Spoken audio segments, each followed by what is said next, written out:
What is going on, everyone, and welcome to r/EntitledParents. In today's first story, an entitled American Karen gets annoyed at a cinema worker because he speaks Norwegian and not English. This happens in Norway, and she says that he is scaring her child. Crazy, I know, let's get into it. You're scaring my child by not speaking English. So, I worked as a cinema technician for quite a few years, and I've had my run-ins with entitled parents. Corona has given me ample time to reflect on those meetings, and here's one of them. So in the summer, my country gets quite a lot of tourists, and especially American ones. They're often visiting to see where their family comes from and that sort of stuff, and they're generally nice, most of them.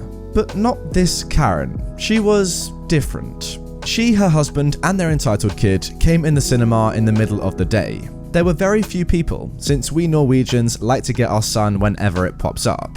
Normally, when Americans come into the kiosk to buy something, they ask, "Do you speak English?" And I say, "I do," and we continue the transaction in English. Fair enough. I sort of reacted when Karen didn't ask me if I spoke English, but I do, so no harm done. She wanted to see a children's movie because of her entitled kid. I said all of them were dubbed. After explaining to a now slightly irritated Karen what dubbing means, she became a little angry. I told her a movie was starting in about an hour, and that movie was in English and her kid could get in with her. She complained a little more, and it ended with her slamming some money on the register and demanding a free popcorn goblet for their time that I wasted, which she didn't get. After about 1 hour, I hear screaming coming from the entrance to the auditorium. I, of course, run to see what's up, and I see Karen really yelling at my coworker. Now, my coworker at the time was a very old man, a very old Norwegian man. Fun fact about Norway, most of us speak English, but a lot of the older people here don't. So, this part in Norwegian is what I say to my coworker, and the part that is in English is what I say to Karen. So I say to my coworker in Norwegian, "What's wrong? Can she find the auditorium?" My coworker replies, "I don't know. I think she asked me something and I tried to say I don't speak English." Excuse me, this man refuses to accommodate us. How, Karen? Well, he refuses to speak English. He doesn't speak English. He speaks Norwegian. How can he not speak English? This is terrible customer service and he's scaring my child. I'm sorry, but you are in Norway, and a part of the population doesn't. I demand to speak to your manager. I'm sorry, but that won't be possible. Why not? Because he is the manager. I gesture to my older coworker. She tried to insist I call an actual manager, but my coworker was the only manager available, so that wouldn't be possible anyway. She and her entitled kid went in to see the movie, and after the movie, they came to the kiosk and demanded a refund because the subtitles were in the way, which they of course didn't get. She was easily my weirdest and rudest American customer. Now guys, I was actually fortunate enough to go to Norway, I think it was last year. A lot of you older fans may know I posted some pictures up on my community tab, I think it was about last year, and I'm not gonna lie, pretty amazing country, and the people were amazing. A lot of them did speak English, the locals anyway, and that was, great for me because I obviously don't know any Norwegian. I mean, it's a shame, but I just don't know any. So yeah, being able to converse with locals and ask them questions was pretty insane.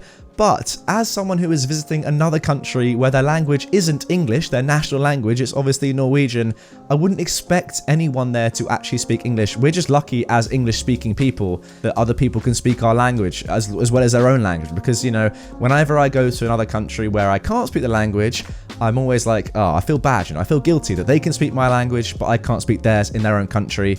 So yeah, I would never expect someone else to speak my language, but it's definitely a great thing. So when in this story, this entitled Karen is like, yeah, you need to speak English. You're not in England. You're not even in America. You're in Norway. You can't expect people to speak your language. It just doesn't work like that. Rant over. Now for our next story. Mother gets mad that our power was out. I work at a fast food restaurant. Last week, there was an accident close to the freeway. A car hit a pole, so the power was out for approximately a mile down the road. Our restaurant was one of the many places without power. My GM made a sign that she taped to the speaker in our drive-thru that explained the power outage. She sent 2 people home since she didn't want to run up labor when we weren't making money. So it was only me, the GM, and the new guy. We did as much cleaning as we could without the power until we were left with nothing to do but hang out in the dining room. First of all, the amount of people that went through the drive-thru, read the notes, and came back to knock on the door to ask if we were serving food was ridiculous. We had to throw out all of the food we had made literally right before the power went out because we were in the process of switching to lunch.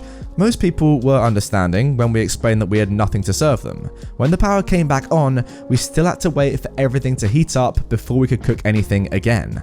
I was the only one wearing a headset, so I was explaining to everyone who came through that our power had just come back on and it would take a little longer before anything was ready to serve. Again, most people were understanding. One woman though was really angry. "What do you mean you can't serve anything?" Our power has only been back on for 5 minutes. It's going to take about 5 or 10 more minutes before our fryer and boiler heat up all the way. Until then, the only thing we have available is drinks. "But my son and I are hungry?" "I'm sorry about that, Mom. If you want to come back in about 10 minutes, everything should be back to normal." "We only want chicken nuggets. Just give us 2 10 pieces and we'll go." "But we don't have any ready. We can't cook them until the fryers are heated up. If you come back in 10 minutes, they'll be fresh out of the fryer." "Where's your manager?" "My manager is in the walk-in checking on the food to make sure that everything is okay in there. I can get her if you'd like." "Never mind, I'll just go next door where they know how to treat their customers." "Okay, Mom, sorry about that. Have a nice day."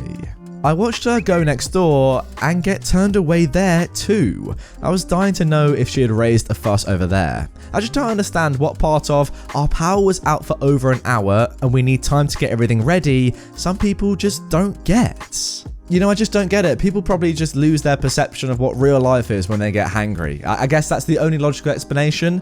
Or this woman was just crazy and can't read. I don't know. I really don't know with this one.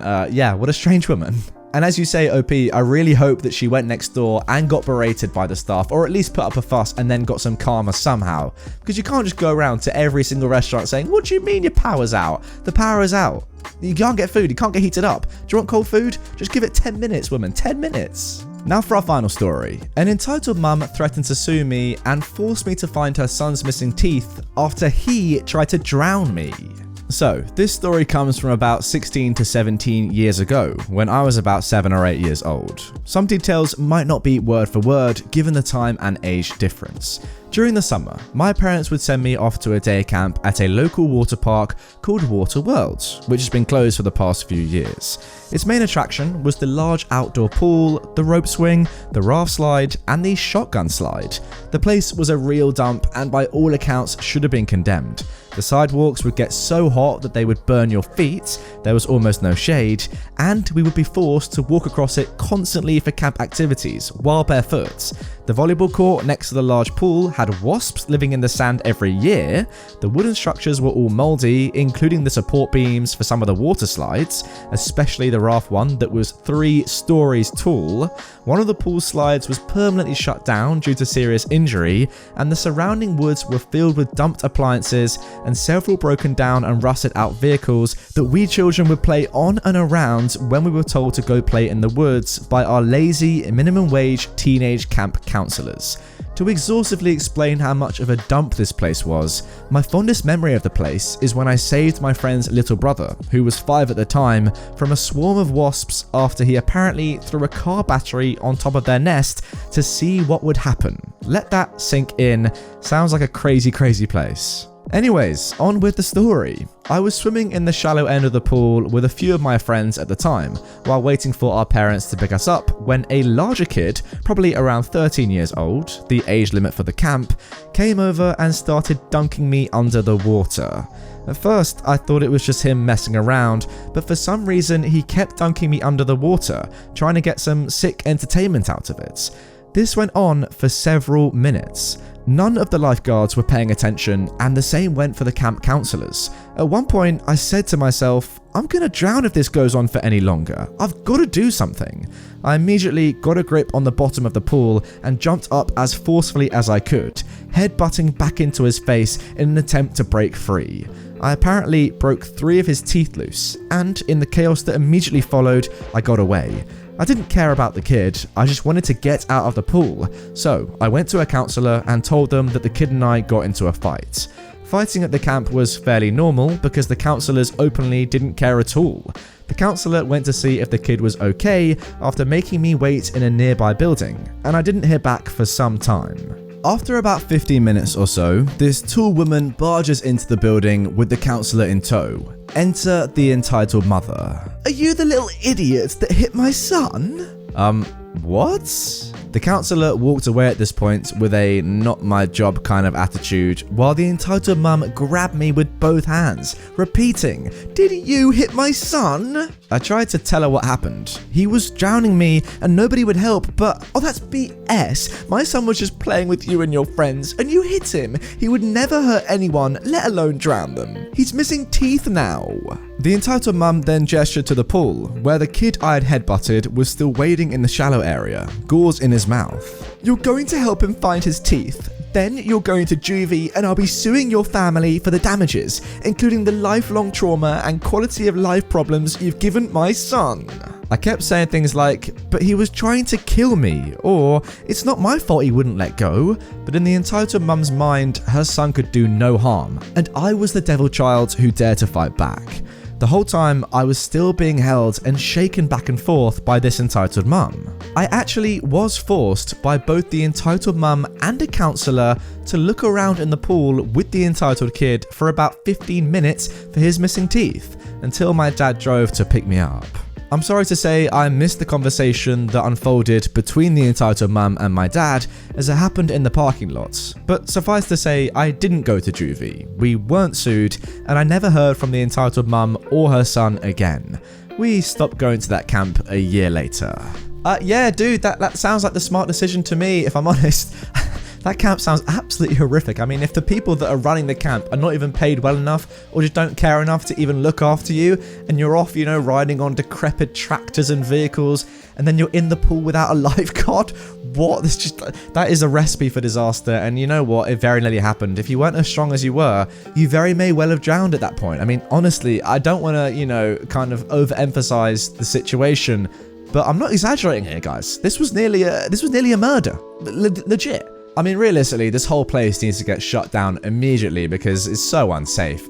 If somebody, with some sort of authority knew what was really going on here, that whole place would be shut down. So OP and your parents, I really hope you did file some sort of complaint against this whole camp because, holy, I mean, something bad could have happened there. Something really, really bad could have happened. Shut it down, please. Anyway, guys, that is going to do it for this episode of r/EntitledParents. If you enjoyed it, let me know down below by commenting your thoughts on the stories and drop a like on the video. Let's try and hit 5,000, pretty standard goal for you guys. If you want more straight away, check out the playlist of all my Entitled Parents videos. And if you are new, then subscribe to my channel by clicking this button right here. And also, if you're a core fan, check out my merch. There's loads of deals going on right now because of Black Friday, and it's very comfortable stuff. I wear it all the time. I wouldn't wear it if I didn't like it. Come on, think about that.